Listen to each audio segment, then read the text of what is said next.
Hello lovely students, I am your maths learner Adesh Mathuriya. If you are visit first time this channel, so please like, share and subscribe. Thank you. आज बच्चों हम example 4 आपका लेकर के आए हैं। ये आपका ओल्ड बुक में पेज 102 पे दिया गया है। ठीक है स्टूडेंट्स, चलिए स्टार्ट करते हैं एग्जाम्पल 4 को।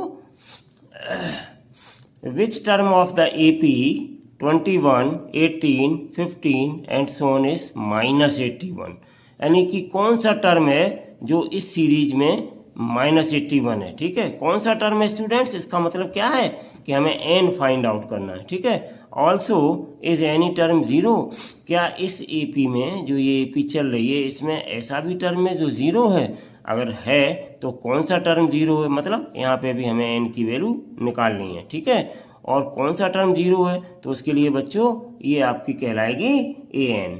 ठीक है, जीरो के लिए। तो चलिए हम पहले स्टार्ट करते हैं इसका फर्स्ट पार्ट। फर्स्ट पार्ट में क्या है, पहले हम n पता करते हैं। तो गिवन AP मेरे पास कितनी है, 21, 18, 15 एंड सो ऑन, ये गिवन AP है और ये हमारी वैल्यू कहलाएगी an की। ठीक है, तो देखो a की वैल्यू यहाँ स्टूडेंट्स कितनी हो गई 21, d की वैल्यू कितनी हो गई 18 माइनस 21 यानी कि माइनस का 3, और हमें निकालना क्या है यहाँ पर n की वैल्यू निकालनी है, और -81 है, ये क्या दिया गया है हमें, an दिया गया है। ठीक है, n फाइंड आउट करना है। तो इसमें भी हम फॉर्मूला यूज करेंगे। वी नो दैट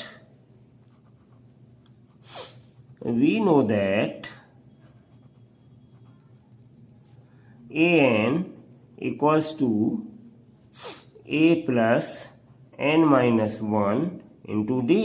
तो इसमें हम स्टूडेंट्स क्या करेंगे, वैल्यूज रख देंगे। तो इम्प्लाइज कितना आ जाएगा, an की जगह हम कितना रखेंगे माइनस का 81, और इक्वल्स टू a की जगह कितना है 21, और प्लस n माइनस 1, n तो फाइंड आउट करना है, -1 इंटू डी की जगह कितना रखेंगे -3। तो ब्रैकेट में रखिए, नेगेटिव साइन इसलिए -3। ठीक है, और इम्प्लाइज तो कितना आ जाएगा -81 इक्वल्स टू 21, और यहाँ कितना हो जाएगा 21, और ये माइनस और प्लस मिलकर के माइनस आ जाएगा। 3 को हम आगे लिए लेते हैं, इंटू में n-1, और थोड़ा सा सॉल्व कर लीजिएगा इसको।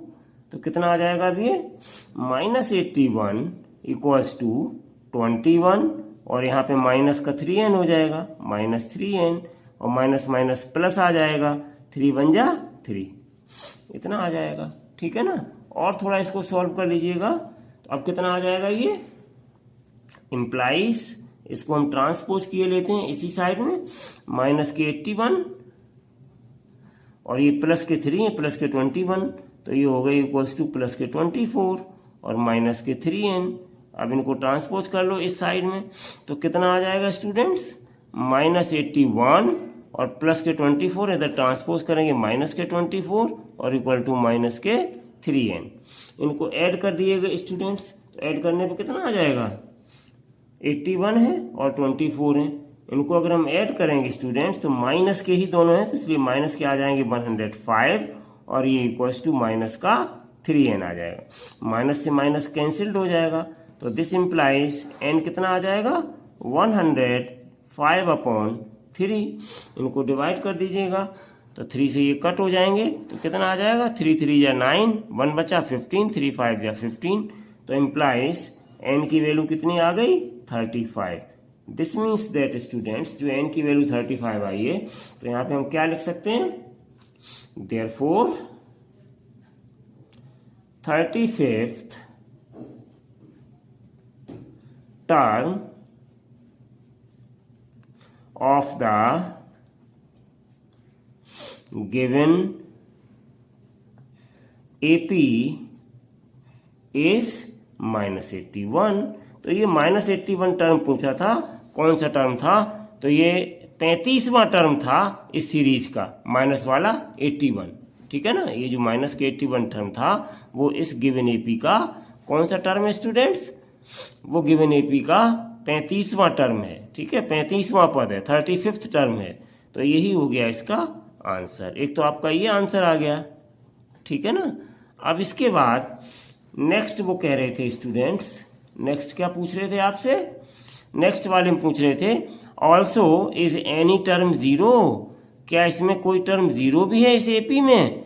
Give reason for your answer, अगर है तो कौन सा है ये आपको रीजन में देना है।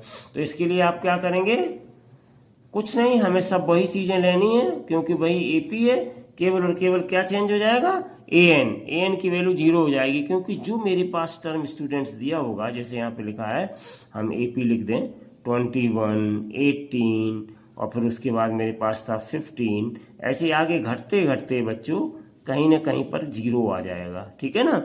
तो इसी 0 को हम कहेंगे एन, इसीलिए बच्चों हमने यहाँ पे एन की वैल्यू 0 लिख दी है। एन हमें फिर फाइंड आउट करना है। अच्छा, फर्स्ट टर्म नो चेंज यही रहेगा 21 और डी निकालेंगे तो माइनस का 3 आ जाएगा। तो अब हम इसमें फिर फॉर्मूला यूज करेंगे, तो क्या फॉर्मूला हमारा हो जाएगा, A N equals to therefore A N equals to A plus N minus 1 और इंटू डी। इसी फॉर्मूले को हम फिर यूज कर लेंगे, तो रखिए वैल्यू, तो एम्प्लाइज ए एन की जगह हम रख देंगे 0 और इक्वल्स टू ए की जगह 21 आ जाएगा, प्लस एन की जगह एन ही रहेगा, माइनस 1 इंटू डी की जगह माइनस का 3 आ जाएगा।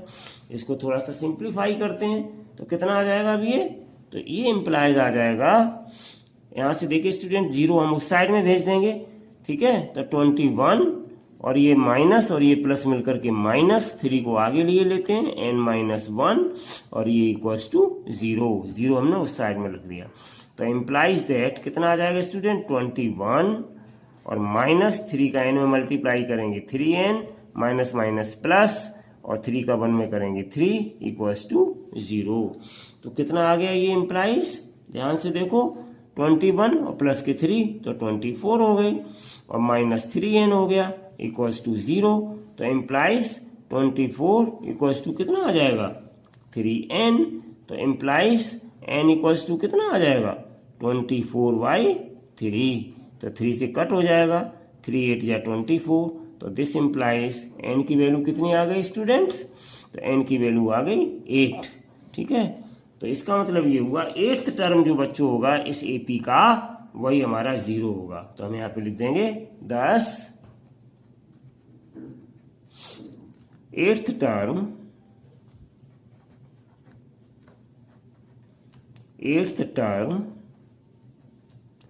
is equal to 0, ठीक है ना स्टूडेंट्स। तो इस सीरीज का 8th टर्म था वो हमारा 0 के इक्वल हुआ और यही हो गया आपका आंसर, ठीक है ना स्टूडेंट्स। तो इस तरीके से आज हमने स्टूडेंट्स आपका एग्जाम्पल 4 कंप्लीट किया। अब हम नेक्स्ट वीडियो में आपका एग्जाम्पल 5 लेकर के फिर आपके साथ उपस्थित होंगे। Till then take care and bye bye.